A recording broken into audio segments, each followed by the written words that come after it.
Hello friends, Zachary Stockill here from retroactivejealousy.com. Today I'm answering a viewer email from Joshua.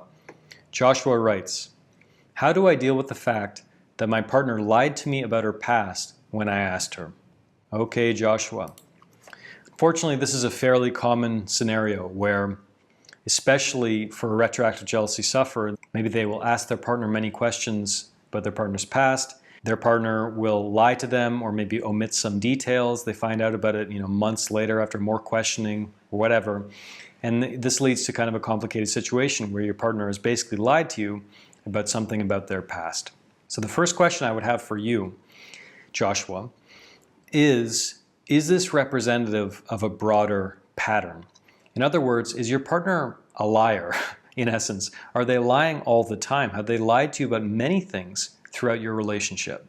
Because we all have different values in relationships, we all have different standards. But for example, like for me, lying is just not acceptable, period. Full stop, end of story. Now, of course, sometimes there's some scenario where there's a little white lie or a little innocent lie and it's not a huge deal and I find out about it later and maybe it's annoying or disappointing and we talk about it and we confront it and it's over with. But for example, I could never date someone who's just lying all the time, because if you're being deceptive, if you're being dishonest with someone, you don't have a real relationship. Because it's based on fantasy, it's based on lies, it's based on all these omissions of truth, and there's no real honesty. You can't have real intimacy without honesty. So personally, I could never be with someone who's lying all the time. And there's nothing I can say, there's nothing in any book you can read, there's nothing you can do, frankly, if you're with someone who's lying all the time. So, and again, I'm not saying that people never change, because people can change and people do change, maybe with the help of therapy and some real serious introspection, some work on themselves. If you have a partner who lies a lot, they can work on themselves, they can change, but they need to own it, they need to own their growth, and it's very important that you don't take ownership of their growth from them, because it's disempowering for them. It's often insulting and patronizing for them when you try to do that. And also, you can't force other people to change. They have to want to change first. So that's the first question. Do they have a history of lying and breaking trust, basically? Second question is the thing they lied about a deal breaker for you? For example, did they lie about having a kid or having a child in the past? Or did they lie about being divorced before?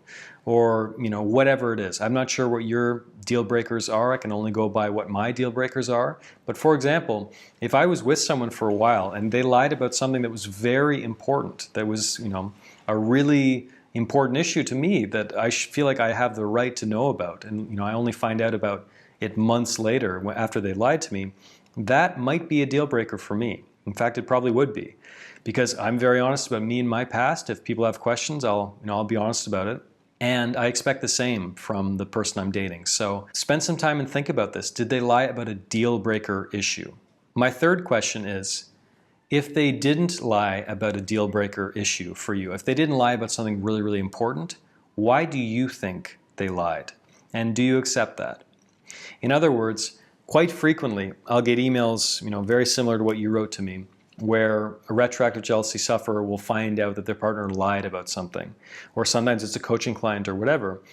And we'll have a call and I'll ask some questions about this, and it eventually comes out that it actually makes a lot of sense why they lied. And the thing they lied about is actually pretty small and insignificant, not really important. Maybe they lied about this person they once slept with, 3 or 4 or 5 or 10 years ago or whatever, or this little crush they had on this guy at work or whatever.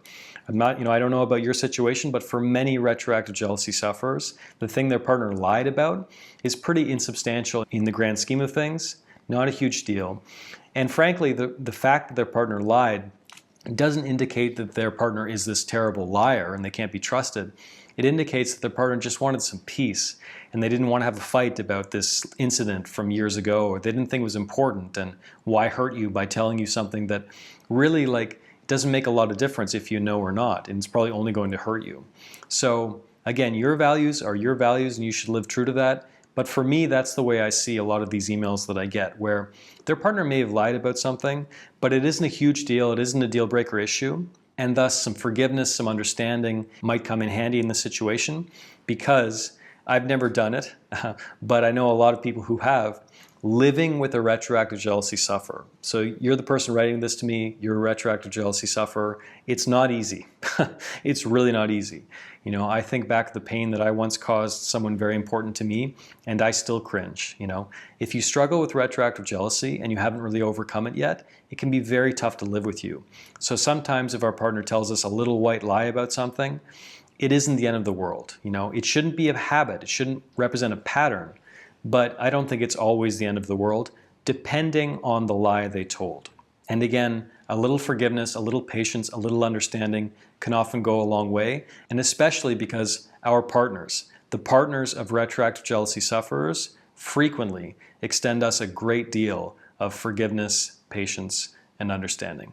So I hope you found this video helpful or useful in some way. If you did find this useful, please be sure to click the thumbs up button below. Also be sure you are subscribed to my channel, and I will talk to you again very soon.